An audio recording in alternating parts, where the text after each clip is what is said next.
Let's make banana bubble wash in less than 3 minutes, because I know everyone's attention span is really short at the moment. So here we have some glycerin. To that we're adding some cationic guar gum and some shimmer mica. Cationic guar gum will work with other charged surfactants. It doesn't have an issue with that, so you can happily use it for a nice, smooth, thick consistency. It is a thickener, that's why we're using it. Then we're adding our distilled water and we're going to mix that up. You'll see that doesn't thicken up straight away because with cationic guar gum you need to change the pH in order to thicken it, which we'll do in a moment.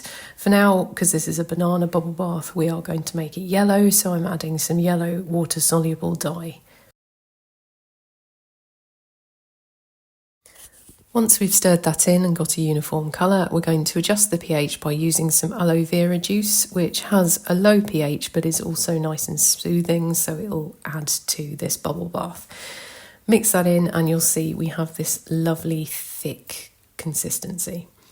Next, we're going to move on to the surfactants, and we're using sodium lauryl sulfate, which is an anionic cleansing surfactant with very good foam. This is especially good for cleansing as well, so you could also use this as a body wash.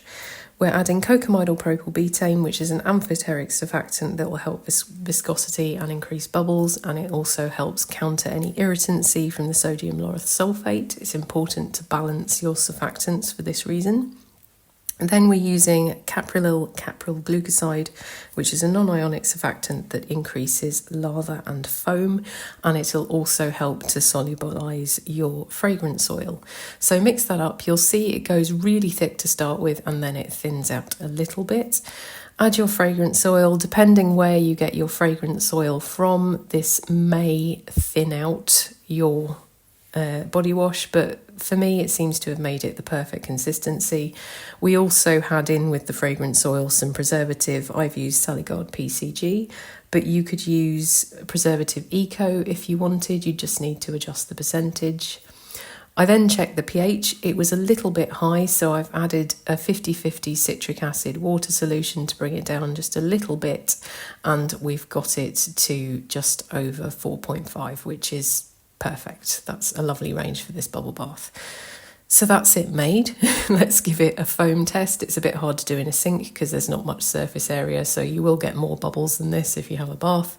This is what it looks like on one of those little sponge things. If you want the formula to this, it is on my Patreon and you can access that via the link below. Thank you to my existing patrons, and if you want more bath products, look at this video here.